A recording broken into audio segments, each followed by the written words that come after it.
Hey, it's 113.1.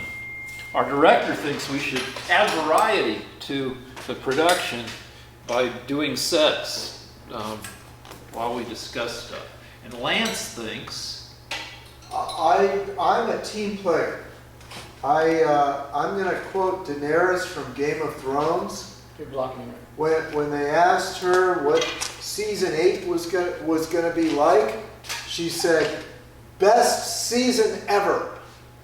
And people didn't really know what to think of that. It sounded a little ominous. So when they said to me, "We should record this show while we're working out," I said, "It'll be the best show ever." You don't close your carabiner? Oh, I guess you can't. It looks bent. it's not necessary. Okay. So what are our topics for today? Oh, well, we should start with body dysmorphic disorder among males. You were complaining, and I feel the same way, that guys are getting bigger and bigger, and we stay the same size, maybe even shrink a little bit. But, guys are starting to feel and this has been going on for a while, guys are starting to feel the same sense of body inadequacy that women have always felt. That our bodies don't measure up to the standards of what they should look like, these impossible standards, which leads to dumb young guys doing a lot of steroids. I was one of those guys. I did a little bit of steroids, laughably small doses of steroids in my 20s, which was dumb. You're going to do a set? Yeah. So anyway, everybody's apparently getting jacked. Well, the reason we stay the same size is that we don't work out enough. If we were working out 3 hours a day, we'd get big. I do work out 2 and 3 hours a day, and I don't support it with enough calories and grams of protein. Well, Also, I'm 59 fucking years old. The days of bigness for me are over, unless I'm an idiot. Like Sylvester Stallone, I don't know what he does, but he now has a 71-year-old Sylvester Stallone now has a really disturbing 10-pack. It just goes doom, doom, doom, doom, doom on an old guy. And it's crazy. He's more ripped at 71 than he was even when he did the first Rambo. So why do you think that's bad? Well, because it's 71-year-old guys, it's got to be whatever, he's probably doing some crazy supplements. His blood pressure is probably elevated. 71-year-old guys are supposed to be a little bit wizened, skinny and oldish, and you're not supposed to, your body can't handle, the walking around with, 100 pounds of muscle. They're saying that he could be responsible for the dysmorphia with when Rambo came out and all that. Do you think that's possible? Well, his era was also the Schwarzenegger era. People didn't look at. People thought bodybuilding was gay and or crazy until Stay Hungry. Was that the movie? Pumping Iron came out in 1976. Before that, there was people believed all sorts of dumb shit about lifting weights. That you'd get muscle bound. That like I didn't play football, but it was common knowledge at my high school that the coach wouldn't let the football players lift weights during the football season because he said that they'd lose flexibility. So anyway, people believed a whole bunch of and also that bodybuilding was gay. That that only gay guys needed to be that jacked, and it just had a bad reputation until '76, and then Schwarzenegger got famous, and so that he probably more than Stallone contributed to body dysmorphia disorder. Oh, we should explain what it is. Body dysmorphia is where a guy looks in the mirror and doesn't see his semi-jacked self. He sees a guy who's too skinny, or he sees a guy who's a fat slob. He doesn't, the same way women, have often had dysmorphia, where a woman looks in the mirror, compares herself to, unattainable standards of beauty, and decides she looks like dog shit. Which is more about the unattainable standards than about how the woman actually looks. And now guys have the same shit, where guys do crazy shit because they look at themselves and don't think they look good enough, and you see these guys at the gym. Guys who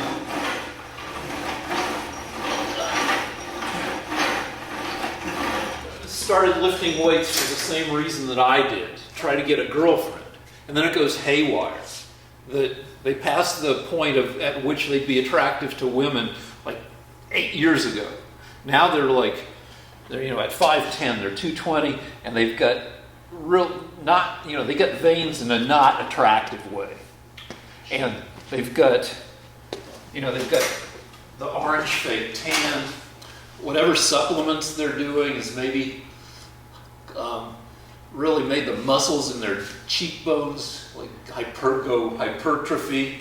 They've got big old chipmunk cheeks, and they look, they might look good in a bodybuilding contest, but maybe not. But they definitely look way too gnarly for a girl to like them.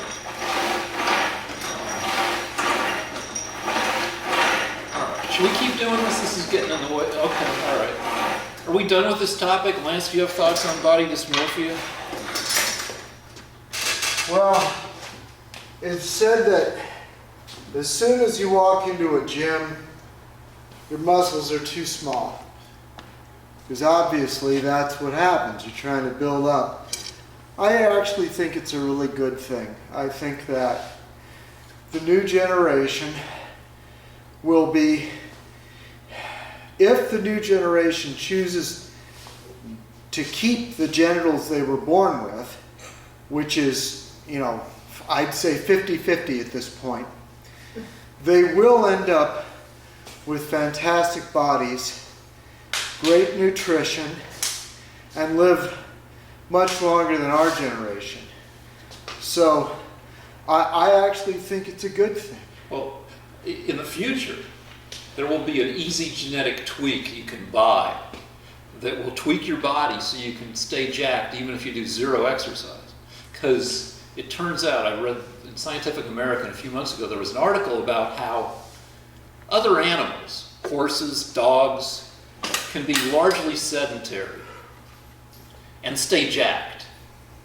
And it's something about humans where evolution has somehow obligated us to have to, if we want to stay looking physically fit, we have to actually engage in exercise. But if you gave whatever gene dogs and horses and every other frickin' animal has that lets them stay jacked without exercise, then people will buy that and they won't ever have to work out again. Well, there's even they're working on a way of understanding the brain so that they'll be able to tweak your brain so you're always happy. So you won't need you don't want that, because then you won't do it. You'll be like me. Carol's out of town. My whole family's out of town. Oh, and you should congratulate me. Congratulations. I had the greatest week of beating off since fall 1984. Our director suggested the handshake. My family's out of town. There's nobody to catch me or to tell me not to, or to possibly walk in on me. And I've jizzed 10 times in the last 3.5 days, which is my greatest spurt of spurts. Since I did it one time 7 times. I was coming off a bad breakup in 1984, and I did it 7 times in one 24-hour period back then. Would you say that you jerk off more than you would want to have sex with your wife. In other words, when are you hornier? When you're with a woman or when you're alone? I don't know. That's it. Plus, like, there's so many different factors. Like, Yeah. I've been anemic for years now, and that just got mostly fixed. And I'm wondering, like, if that's part of my rebound. I don't know. But I do know that sex is bad. Sex is just corrosive. Sex is against individuals' best interests. Because as individuals, we don't need to have sex to survive. We need to have sex to make sure the species survives. And evolution has come up with all these mechanisms to make us engage in this activity that isn't for us, but is for the species, and often at our expense. Because now if you're doing sex right according to evolution, you're creating new lives that those people have to be taken care of, which drains your resources. And it also, I've noticed, having so much, jizzing in the past half a week that it's like Tetris. If you remember what Tetris would do to your eyes if you played it for a couple hours, you play Tetris and then you go out into the world after 2 hours of Tetris, and everything would look like falling blocks. The world had become blockized, whatever, because you'd slightly rewired your brain temporarily by looking at falling blocks.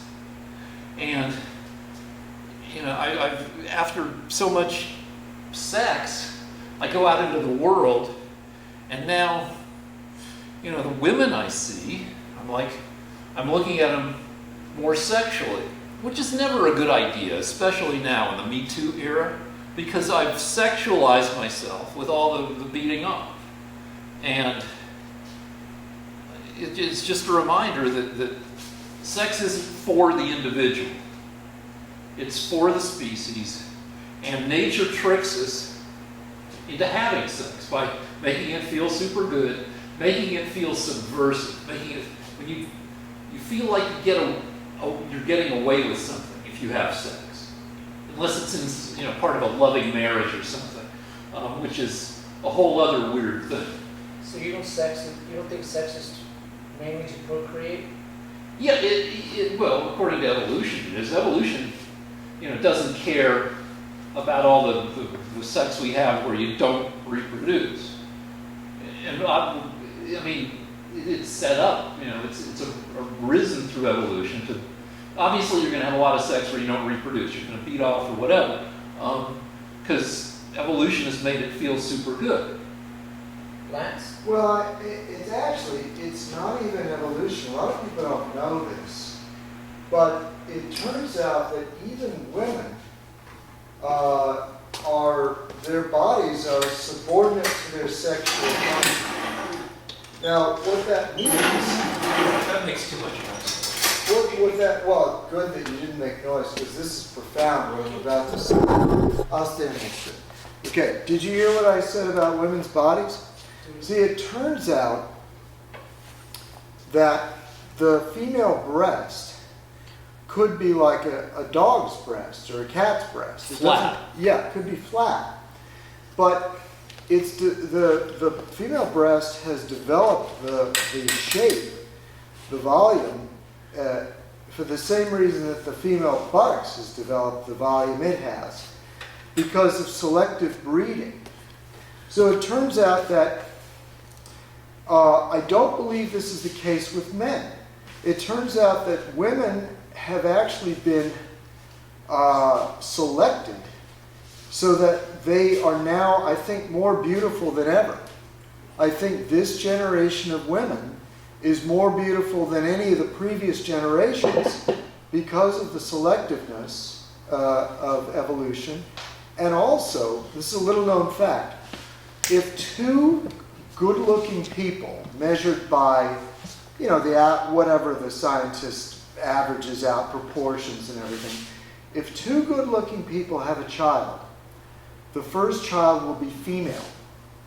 And what that means is that since most couples only have one or two children, the female is better looking every generation, but the male stays the same. So what's happening is not only does evolution want us to procreate, but women are tricking us into bearing children with them and supporting them. That's what they're doing. They may not intend to, of course. Well, I kid myself. For whatever reason, men are being turned into slaves for women because of their bodies are designed to get us interested. Can I interject one thing? To put the whole breast thing into a nutshell, breasts are front butt. And not sack. Yeah. It's you got a front butt. Yeah, that was the theory of the Naked Ape, the guy that wrote the Naked Ape. Desmond Morris wrote this. Yeah, it's a famous book saying that when you look at the breast, what you really want is the butt, because that's where humans used to have sex. That's what you used to see when people did it doggy style. Which was the normal style before, who Yeah. knows, the Judeo-Christian ethic or whatever took over. But anyway, let's move on. What's I the think next we- topic? Did you want to say Mensa sex and frankensex? Oh, well, yeah, we'll go on to Franken. Just this whole thing reminded me of the time our director went to San Francisco over the weekend, asked if I'd ever been, and one of the few times I went to San Francisco, I went to the Mensa sex convention.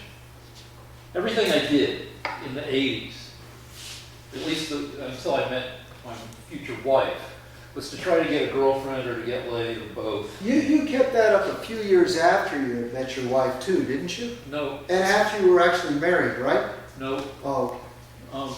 But so Playboy did the women of Mensa, so I joined Mensa so I could be in Playgirl when Playgirl did the men of Mensa, not knowing that Playgirl it's not really for women, it's for largely for gay guys. But I thought I could get a girlfriend out of it if I could be naked in Playgirl, and they never did that. But so I was in Mensa, and then they have all these special interest groups, and they had a national convention. And for their sex special interest group, and I'm like, if I can't get laid at a Mensa sex convention, then I should quit trying to get laid altogether. And so I went to San Francisco where it was, and I did not get laid. It was like 92% guys, and it was ridiculous. But on to Al Franken. I just want to say that all Mensa meetings are 92% guys. Yeah. And that's why I don't go to Mensa meetings.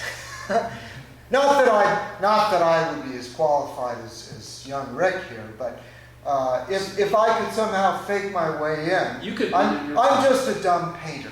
But the Somebody point called is, you a genius, and so our director. it was my dead mother from the grave. Your mom can send messages to YouTube? My point is that he's the smart one, I'm the artistic one, and I don't go to Mensa meetings because I found that when I went to a Mensa meeting, there were 10 nice-looking guys, nerdy, but nice-looking, surrounding one very homely woman with glasses who was the queen of the ball. And I thought, wow, this is what Mensa meetings are like. You're not going to meet a girl here. You're going to have to fight 10 nerds to get to her. But the point about this is that it tells you about sociobiology, that if you're a female, you can get a guy. You don't have to be going to meetings.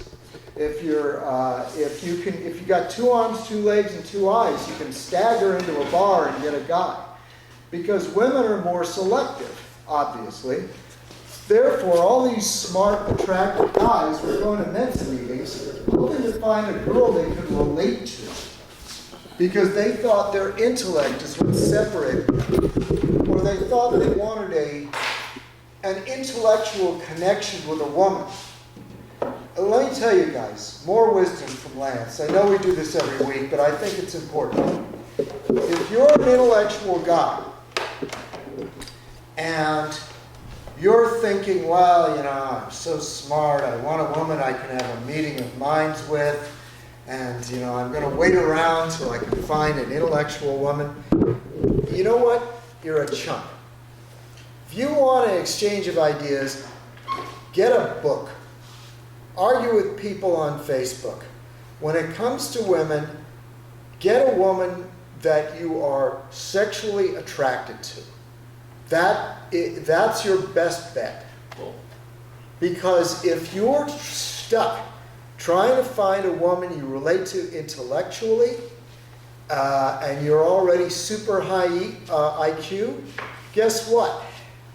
Men run to extremes, and women are in the middle. So you've already separated yourself from the from the vast majority of women that might please you just fine. Well, do you understand the statistic? In other words, men run the extremes of high and low what IQ. Lance is saying is that So there's fewer women with high IQs, and so you're already way behind because you've got to compete with every other high IQ man. this is what got the president of Harvard fired. He said that there are more outliers. There are more super smart. This is what I think Lawrence Summers was the name. Yeah. Anyway, he said there are more super smart and super dumb guys compared to women. That the spread of mental ability is, well, it's more spread out than women. And then women are like, fuck you, Larry. That's not very well substantiated. It's only substantiated completely. Well, by every single IQ thing they've ever done. The only thing is, though, I'm going to add a caveat, and then you can interrupt me. All right. Because of the feminist movement, for the first time in history, little girls have higher IQs than little boys in general. So that statistic may be changing. So for the very young guys out there with high IQs, maybe you have a better chance of finding a high IQ girl. Do you think it's because, like, messages telling little girls that don't even bother, like when Barbie said math is hard? Maybe. Is getting, anyway, the exception to what you're saying, which means there is hope if you want a smart, hot woman, if you consider yourself a smart, hot guy. Einstein was banging the future Mileva Einstein. They had a kid before. He knocked her up before they were married, which means they were getting down. I mean, Einstein was a not horny guy. Du mach de Schicksal, he must have said. Yeah, and that's Yiddish for you make a Goyish girl pregnant. Well, and it's said that she helped him develop special relativity and never got the credit she deserved. But she was a physicist too, so it can be done. Al Franken. Let's go on to frickin' Al Franken. Today, a New Yorker, a 12,000-word New Yorker article, that's like 15% of an 80,000-word book, came out where the journalist investigated the claims that led to Al Franken resigning the Senate. And I read the article because I like Al Franken, and I was interested in the whole thing, and did think he got fucked over to a certain extent. And the article debunks a lot of like Leanne Tweeden, his first and main accuser, the one who's in the picture of him pretending to grope her breasts as she's asleep in a flak jacket on a military transport. Turns out a lot of the shit that she claimed has been debunked. She claimed that Franken wrote the skit specifically so he'd have an excuse to kiss her. Turns out he wrote the skit 3 years before he performed it with her, and he'd already performed it 2 years before he performed it with her, with 2 other women. And that's just one of several claims she made that turned out to be debunked. And there were 7 other women made claims of acts that made them uncomfortable. And some of them, I don't know about all 7, but several of them. Like one woman said she was uncomfortable because apparently when Al Franken, he's a little bit like Biden in that, like when he poses with somebody for a picture, he'll pull him in close because it makes for a better picture. And this woman said she felt uncomfortable because she'd put on some weight. Franken grabbed her here, and that made her uncomfortable because she felt like he was feeling her fat. And all right, so is that? I don't know. That doesn't seem like. Go. No, I was never that upset with Franken. I knew that he was a comedy writer and that raunchy humor was part of the whole thing. I actually thought, and I think I'm on record as saying that it's kind of a shame that something this silly could take him out. In other words, if you go back to the YouTube videos that we did from that period, I'm pretty sure that I didn't say he needed to resign. But I hate Al Franken. I think he's a terrible person. And I do think that he cheated his way into getting elected senator by, it was an extremely close election. And at the last minute, they found a truckload full of votes in the back of a car, boxes and boxes of votes, just for Al Franken. And he managed to win by that margin. And so I've always thought he was a rat. So I just, exactly what he did, raunchy humor, he was a comedian. Rick does raunchy humor every week. And is I just talked about beating off in the show. Right. And just the things that Rick's done in his life with raunchy humor. I actually think that the society has changed a lot from the 70s when it was at its most open and relaxed. And I would like to go back to that period. I'd like to go back to that period when people weren't constantly being accused of things that are more and more silly and innocuous. But the Democrats don't want to do that. They love this kind of thing in order to get people. So, until the Democrats want to start playing fair, I don't know what we can do. 7 senators in this article said that they are now sorry they called for him to resign. Out of 36 Democratic Party senators who called on him to resign. Yeah, well, they're not sorry that they want to impeach Trump, are they? Okay. But I was thinking about, my life compared to Al Franken's. Not that. All right, should we bring that into the next segment then? All right. The camera cuts off every half hour, so we have to pause every freaking half hour. Okay. Oh. No. It's 113.2. So, in the early 80s, I was paid to sexually harass people. Somebody would order a stripping telegram, and I would go to my boss's garage, and I would build a balloon bouquet.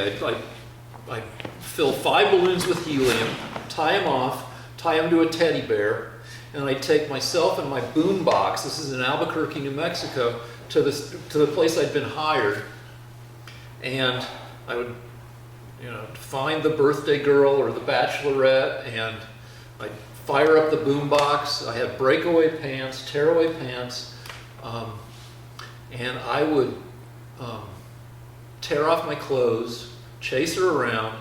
I'd get down to my G-string, and then I'd say, "Do you want it off or on?" Because I felt like just full dick. It needed some consent. about half the time they'd say yeah, and then I'd be fully naked except for my socks, and I would, chase the woman around, and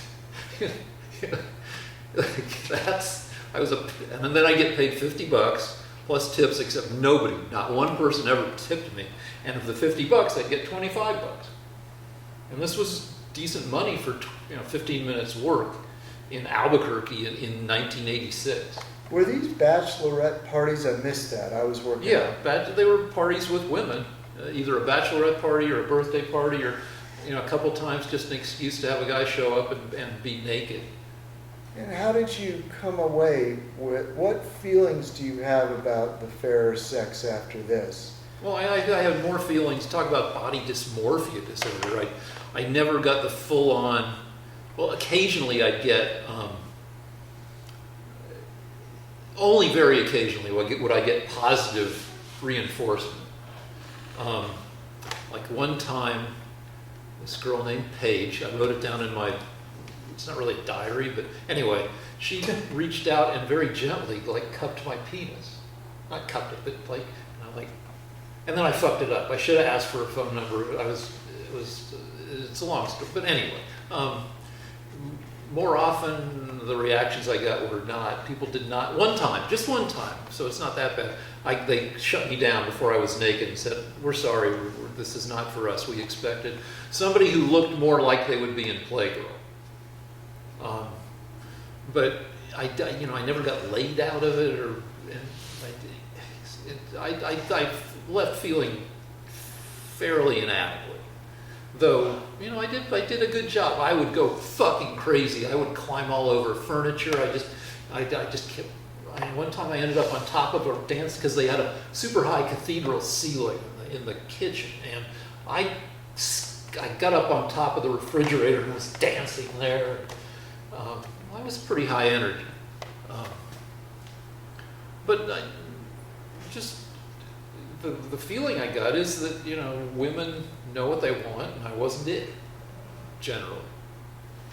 All right, I don't want to tell any stories. I can't top that. No, you can't talk about that because we all have a history. You don't want to talk about that? It's not that interesting. It is. That you one time got in trouble. All right. I'll tell two stories, okay? So, I used to teach anatomy at a college.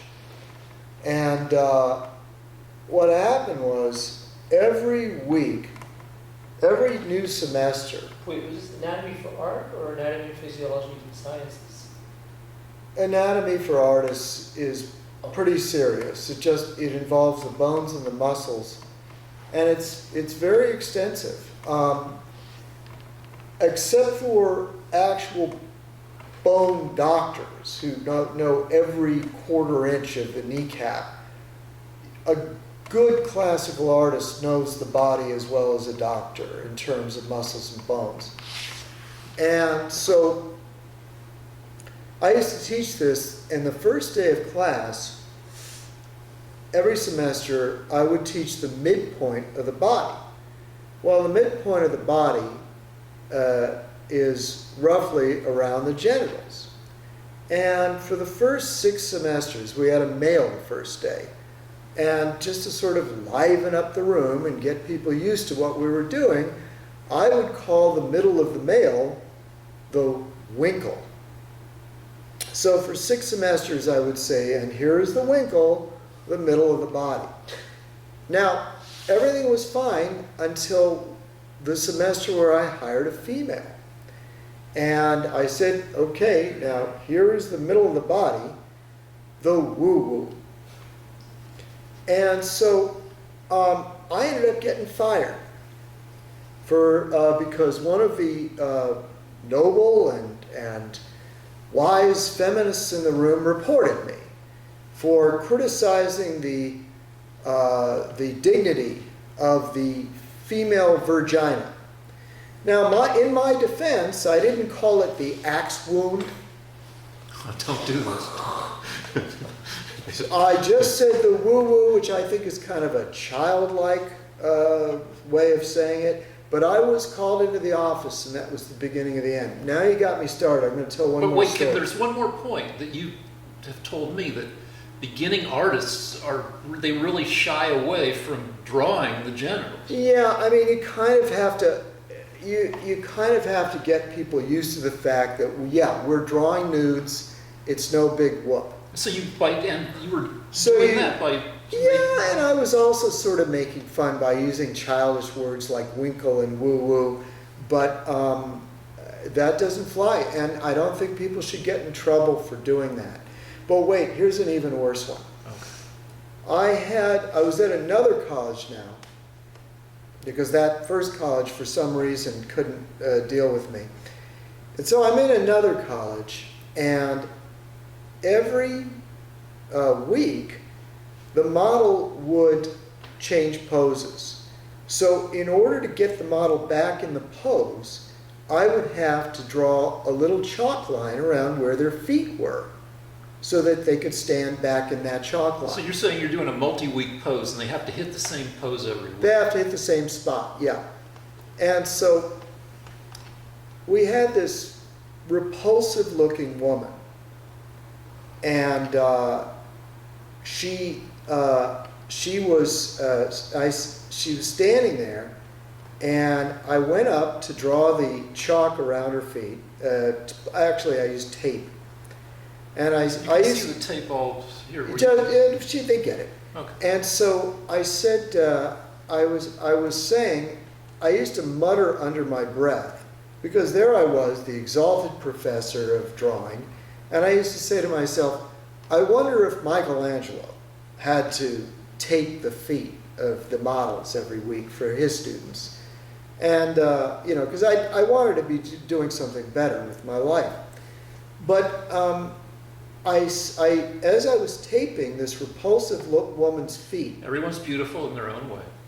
Okay, just don't interrupt me, all right? I got to get the story off, Okay, since you asked for it. Okay. So as I'm taping this repulsive woman's feet, I turned to the class and I said, this is the part of the class I like the best. And I thought nothing of it. A week later, I get called into the vice president's office, and he turns to me and he says, Mr. Richland, it has come to my attention that you have a foot fetish.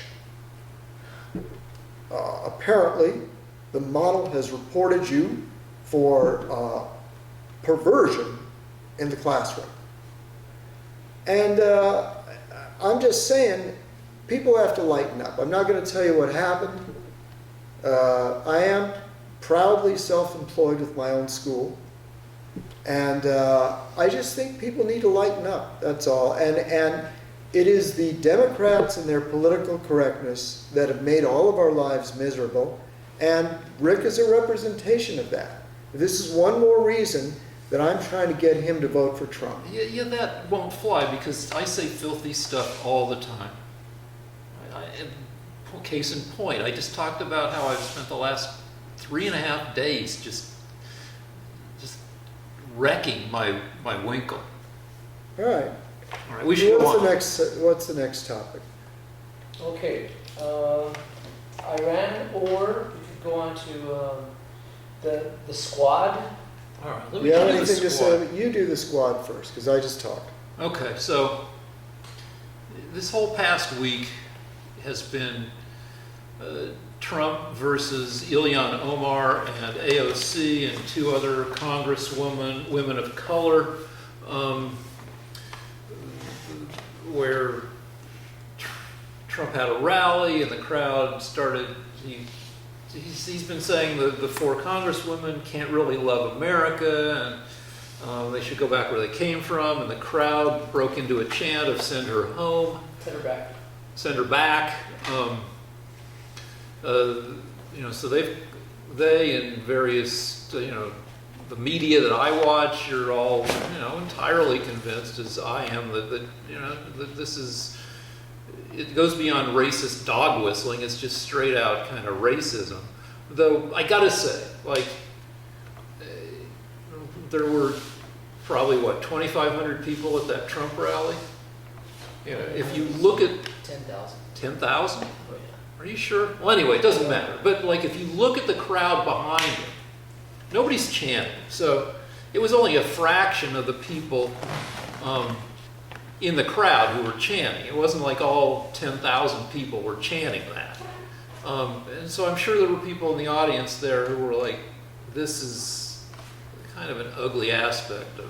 So not every Trump voter is an eager embracer of this kind of rhetoric. And then, all right, and so, you know, the four congresswomen have been well, Trump said that, and then, anyway, that's enough of me talking. Now you say something. Well, how do you feel about the squad, Rick? Well, I'm happy that Omar and AOC are going to Israel. You know, there's been again, I say this every week now lately, that I live on Twitter, and you know, Twitter, a lot of people on Twitter argue that criticizing Israel doesn't automatically make you unpatriotic or a bad American, which should be kind of obvious. Now, and I would argue, that it's part of my brand that I say every week that I'm underinformed about stuff, but I will say that couple of things that Omar said about Israel were, at the very least, super tone deaf and ignorant. And I'm glad she's going to Israel, because I feel like, and you could also argue, and I don't think it's incorrect, that a lot of her stance on her skepticism about perhaps U.S.-Israel relations probably is informed by her Muslim background. Does that mean that, you know, she's, you know, dedicated to the eradication of Israel? I don't think so, but I'm just happy, basically, that she's going to Israel. I hope she doesn't say more tone-deaf shit, and I hope that it makes her more enlightened about every frickin' thing in that region of the world. And now you excoriate me. Yeah, I'd like to excoriate you, Rick, because in excoriating you, I expose how evil the Democrat Party is. You see, you've been following these exchanges. A little bit. I mean, not adequately, but go ahead. And the one thing that you don't seem aware of, because your media has brainwashed you, is that Omar has submitted a bill that the U.S. should support the BDS movement. Now, let me explain for the viewers what the BDS movement is. The BDS movement is a movement to boycott, divest, and sanction Israel. That means that the United States would not do any business with Israel, and would, what this would do is it would destroy the economy of Israel. Israel would be completely crushed. So since the Arabs have been too inept to annihilate the Jews militarily, they've decided that what they can do is send Muslims to the United States, vote in a bloc, get them into Congress, and then have them submit a bill to destroy Israel through economic means. Don't interrupt me.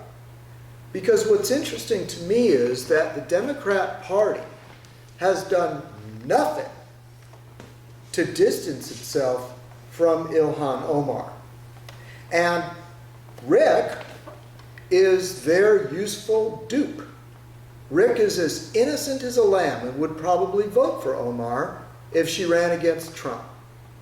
So my point is this: instead of vehemently denouncing her, like a self-respecting love of justice and fairness that of any country, of any party would be, Rick is hoping that when she goes to Israel, she'll get better informed. So it's really sad. It's sad, not that Rick is badly informed, because I've been saying that he's been brainwashed for 2 years now. What's sad is that the Democrat Party did this to him and that they refused to denounce her.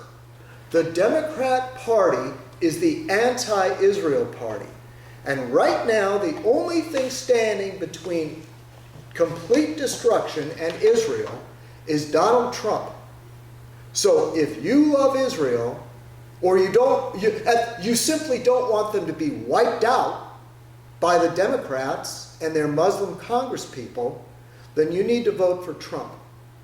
So this BDS bill, whatever happened to it? I don't know. I don't know if it passed or not. Of course, it's not going to fucking pass. Israel has been a nation for 71 years. And across that entire time, the U.S. has been among the world's nations. The U.S. has been Israel's strongest supporter. Everyone knows this shit. Not everybody. Everyone knows. Everyone knows. No, say something that's not a cliche. All right. No, I don't know if I can do that about this shit, because most of the shit I know is a cliche. But, like, we're never going to not support Israel. Here, I'll do math.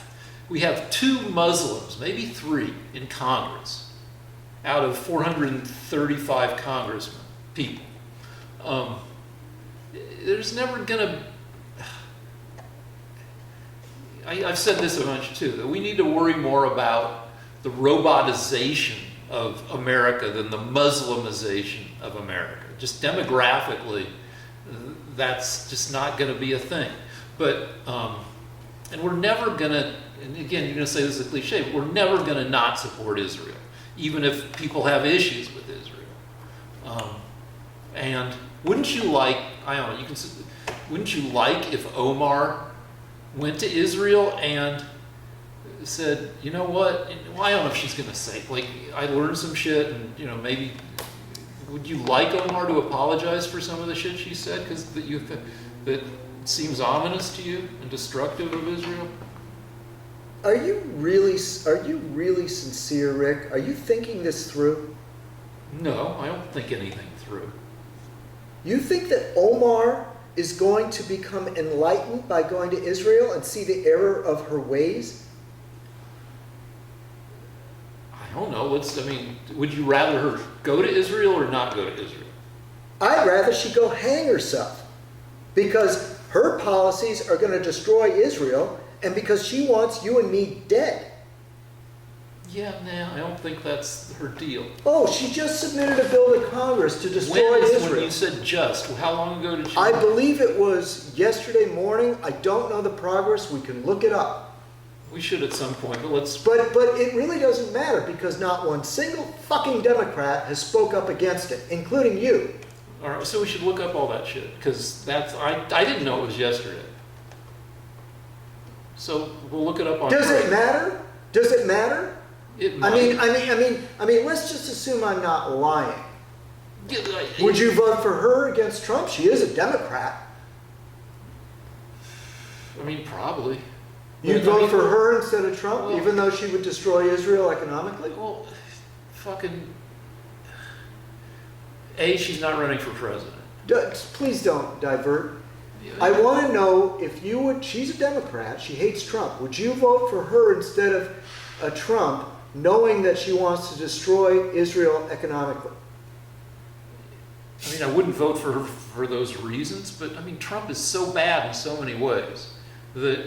But I don't know. And by the way, when you said that we would always have a pro-Israel policy, we didn't have a pro-Israel policy under Obama. Obama's last vote in the UN was against Israel. For what issue? For settlements. Yeah. And furthermore, he gave Iran $150 billion in secretly.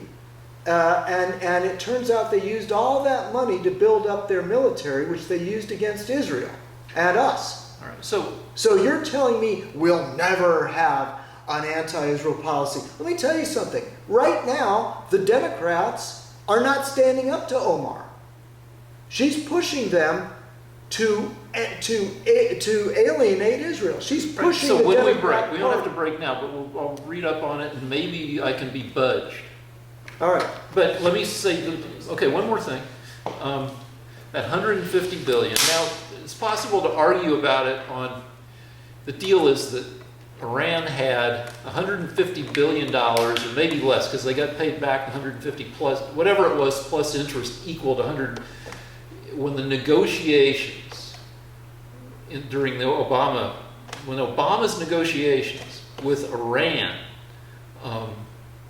were going on, sometime before that, we had frozen this $100-something billion in money that Iran had invested outside of its country, and we froze it and said, you can't have this money back unless we come to a deal. And then they negotiated, and they came to this nuclear deal that you hate. And it was one of the deal points is that they get their frozen money back when there's a deal in place. So it's not like we gave them $150 billion. It's that, and you can argue about whether we should have given the money back or not, but it's a little disingenuous to say that we just gave them $150 billion. I think it's very ingenuous, Rick. Do you know that those fucking Iranians killed thousands of Americans in Iraq by supplying the insurgents against us? Okay. All of those roadside bombs that were killing Americans were built in Iraq. Yeah, but were built in Iran. And the way that your president, that sniveling dog, rewarded them was by giving them $150 billion that they used to destabilize the rest of the Middle East. They put an army into Syria with that money. You can argue that it was bad to give them back the $150 billion. Yes, I think it was bad, Rick. But it's disingenuous to say that we just gave them $150 Yes, billion. we could have kept the money instead of giving it to the people that murdered our troops. Okay, but then say that we shouldn't have given the money back. No, We should not have given $150 billion to the people that murdered thousands of American troops. But Obama needed to do that, and Rick thinks that was a great idea. just frame it the right way, that we took money that we'd taken away, we gave back a shitload of money that we had frozen. Well, thank God that we It's- observe our agreements. Thank you, Rick. Mm-hmm. Yeah, we're very careful in our banking. All right, so next thing. Did we talk about the squad? Yeah, that pretty much did. Okay. Disney heiress. Okay, so there's a woman who is, she's 6 minutes. a relative of she's the daughter of Walt Disney's brother or something? I think she's the granddaughter of Roy Disney, who was the financial expert. brother. Walt's brother was the money guy, and he had I believe his granddaughter is this woman. And she doesn't have anything to do with the Disney Corporation anymore, but her last name is Disney, right? And she feels free to criticize Disney in that capacity, and she says that. She went undercover. What's that? She went undercover. Okay, she went undercover at Disneyland. Well, that's what. Yeah. We're Okay, gonna talk about yeah. that now? All right. So she went undercover at Disneyland, and she says conditions for workers there are appalling, that they're underpaid and a bunch of other stuff. And Lance, you're pretty expert on Disney and Disneyland. Well, here's the weird thing. The Disney employees are notoriously badly paid. But what you have to understand is it's a minimum wage job. In other words, if you live in Orange County and you need a job your last year in high school, Disneyland's a good place to work. It's what she did was she found out that Disneyland employees were basically starving and eating out of trash cans, she said. So, I know a lot of people that have worked at Disneyland, including myself, and it's true that it's very, very badly paid. It's a badly paid job, but it's better than flipping burgers. It's a minimum wage job, and if she's mad about it, then she just has to be mad at any minimum wage job. There are two problems with her story. The first is, sure, Disney could pay their employees more. I think it'd be great if they did that. Oh, also, sorry, one thing. What? Well, the guy Iger, is it, who runs Disney? Yeah. Got paid $65.2 million last year. Yeah. I mean, Iger is a lousy CEO. People say he's great because Disney makes so much money and is doing very well in many ways. So I'm not qualified to evaluate this guy. I think what he's allowed creatively has been horrible. Disney destroyed the Star Wars franchise, and there are problems at Disneyland, the theme parks as well. But the problem with this woman, who is the relative of Roy Disney, is that she has $500 million herself. So people are asking, well, if you just gave $100 billion of your fortune to the employees at Disneyland, it would actually bring them up to like $20 an hour. She could increase their wages 25% on her own. So it's kind of, in fact, she could set up a fund of some kind if she felt like it, some sort of a trust that kept going. But the other problem is this. When I looked into her past, let it just be said, Disney employees are, of course, overworked and underpaid.